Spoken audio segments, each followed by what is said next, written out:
A veces no prestamos atención,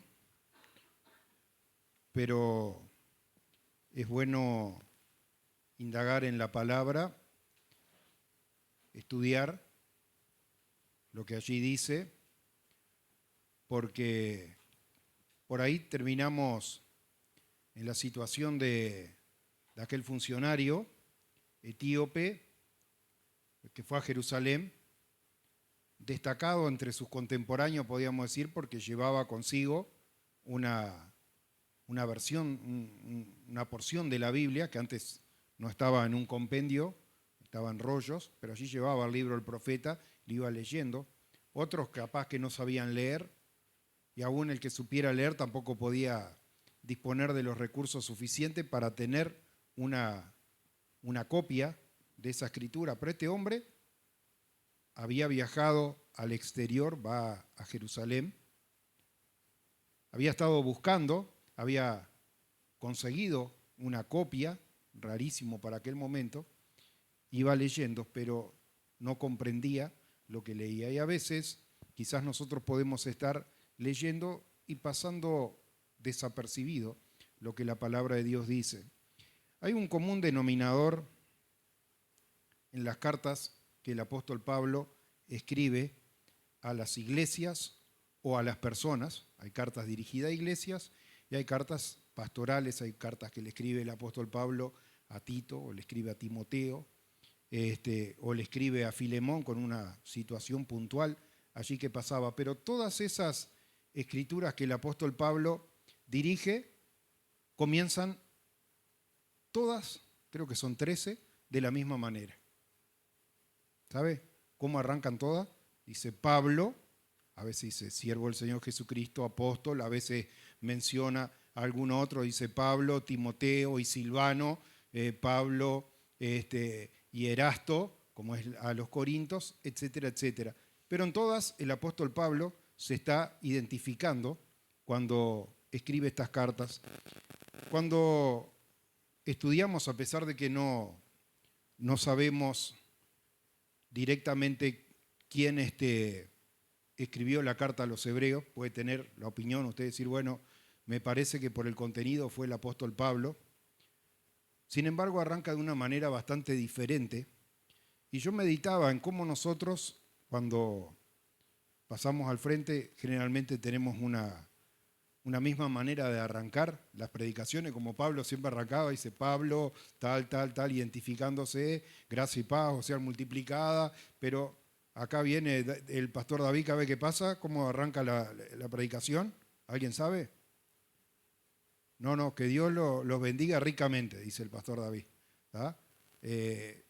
Cada uno, hermano, tenemos una manera allí de comunicarnos, y la palabra ha sido comunicada, pero ha sido comunicada no por voluntad de hombre, sino por revelación de Dios, y a pesar de que en el transcurso de mucho tiempo Dios fue hablando, dice la carta a los hebreos, que era lo importante que yo quería subrayar hoy, es que no arranca hablando acerca de una persona o dirigido a determinado, dice hermanos que están reunidos en tal lado. ¿Sabe cómo arranca la carta a los hebreos? De la manera más importante podía arrancar. Dice Dios. Así arranca, dice Dios, habiendo hablado muchas veces y de muchas maneras en otro tiempo a los padres por los profetas.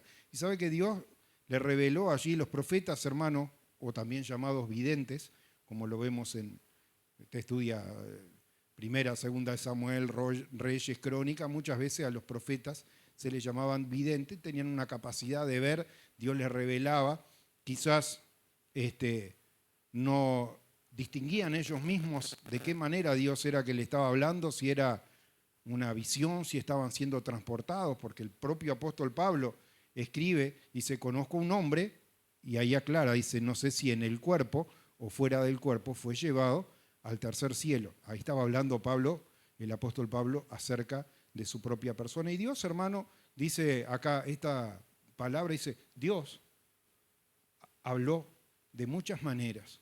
A los padres le hablaba a través de los profetas, y vemos, hermano, profetas, porque usted estudia el libro de Génesis, Y si lee la introducción, dice primer libro de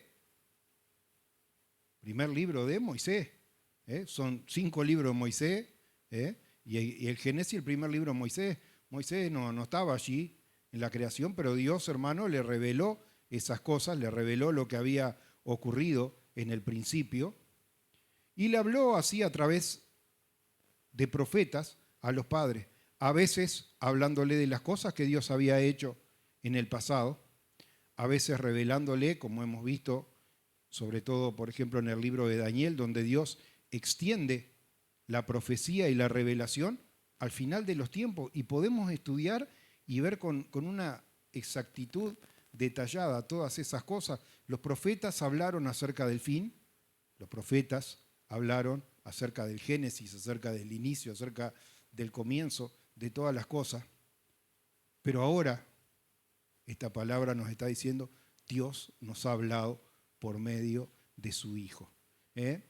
Y qué importante estudiar el contenido espiritual que tiene esta carta, independientemente de que podemos tener diferentes opiniones acerca de quién es el autor, aunque en el final del versículo 16 dice, bueno, damos gracias a Dios, dice que el hermano Timoteo ya ha sido liberado, así que espero ir pronto a veros, los saludan los de Italia, dice. Yo siempre digo, tenemos que prestar atención cuando estamos estudiando estas cosas, así que escribe acerca de Timoteo, y tal vez, allí en Italia, ¿quién había? La iglesia que estaba allí era Priscila y Aquila, colaboradores del apóstol Pablo. No cualquier hermano puede hablar acerca de las costumbres y prácticas que aún seguían vigentes entre el pueblo de Israel referente a los sacrificios y a la adoración. ¿Sabe que eso?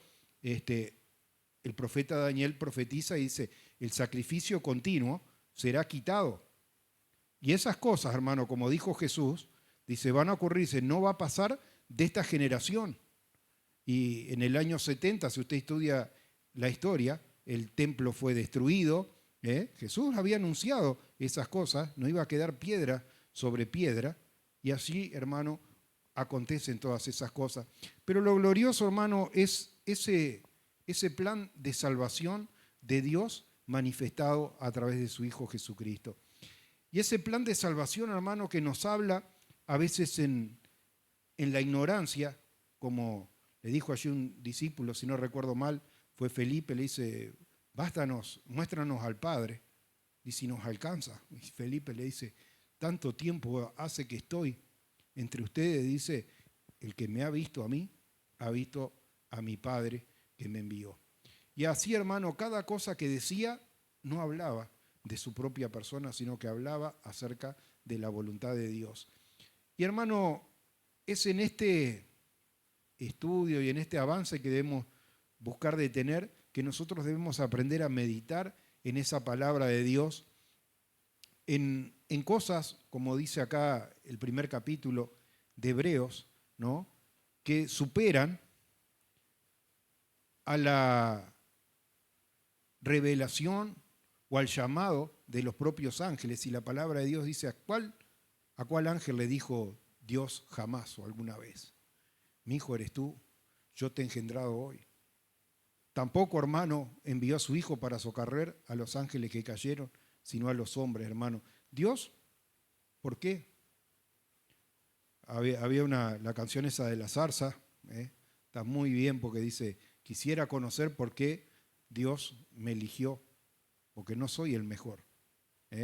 Si usted, hermano, se da cuenta que es un elegido de Dios, hermano, siéntase honrado de haber sido llamado por Dios. Siéntase honrado, hermano, de que, como dice acá el primer capítulo de la carta a los Hebreos, fue enviado como propiciación, hermano, para justificarnos delante de Dios. Cosas que antes uno, de pronto, en desconocimiento, ignoraba y hablaba acerca de redención, de justificación, de santificación, etcétera, etcétera, y no entendía esas cosas, pero que podemos entender, hermano, esa obra completa que Jesucristo hizo, por la cual el apóstol Pablo cada vez que anunciaba dice, yo no me canso de anunciarle a Cristo y a Cristo crucificado, hermano, porque allí, hermano, fue obediente hasta lo máximo, hasta lo sumo, dice la palabra, entregando su vida, porque había venido para eso, para hacer la voluntad del Padre. ¿Cuántas veces, hermanos, nosotros somos rebeldes y queremos hacer nuestra voluntad, queremos hacer las cosas a nuestra manera y no aprendemos de Jesucristo, que nos dijo que sigamos su ejemplo, hermano? Y de alguna manera, haciendo un paralelo en ese avance en el plan de salvación de Dios, que dice Dios, habiendo hablado de muchas maneras, ahora está marcando un tiempo, hermano, nos ha hablado por medio de su Hijo. Y ahí, hermano, como que se nos abre la cabeza y se nos abre un panorama totalmente diferente, como el que le fue abierto a Juan, que sin duda muchas cosas no entendía, a pesar de ser uno de los discípulos más allegados allí al Señor Jesucristo, pero que luego cuando escribe el capítulo 1, hermano, lo ve en otra perspectiva totalmente diferente. Dice, y vimos su gloria, dice, gloria como el unigénito Hijo de Dios. ¿Sabe que no había cosa peor para un israelita que usted dijera alguna blasfemia en contra de la ley o en contra de Moisés? Justamente cuando buscaban de acusar a alguno, hermano, ya lo habéis escuchado, ¿no? Cuando Pablo llevado allá a Roma, dice, ha hablado en contra de la ley, ha hablado en contra de Moisés. ¿Y qué nos dice Juan, hermano? Con un entendimiento renovado de estas cosas. Dice, la ley por Moisés fue dada. Juan 1:17. Pero la gracia y la verdad vinieron a través de Jesucristo, hermano. Yo quería invitarlos a hacer esto como una especie de introducción para que usted se profundice, hermano, pueda entrar en ese río de Dios, pueda estudiar la carta a los hebreos, hermano, y pueda ver cómo ese plan de Dios que lo va contrastando el autor independientemente de quién sea y le va mostrando. Dice, antes estaba el sacerdocio levítico con sacerdotes que ministraban cada día, pero ahora, dice, Dios se ha provisto de un sumo sacerdote eterno, mejor, de un orden diferente como no había antes ahora. Y ahora, dice, ha subido a los cielos y está sentado a la diestra del Padre. ¿Cómo, hermano, el mensaje es siempre el mismo mensaje que allí siendo apedreado Esteban dio? Dice, Señor, perdónanos lo que hace. Dice, aquí veo los cielos abiertos y al Hijo del Hombre sentado a la diestra del Padre. Hermano, que podamos ser testigos de Jesucristo, hermano, que podamos dar testimonio de estas cosas, buscar de hablar menos de nosotros, hermano, y hablar más de parte de Dios, indagando en estas cosas, hermano, cosas que los ángeles anhelan mirar, son las cosas que Dios ha preparado para los que le aman. Que Dios les bendiga a cada uno.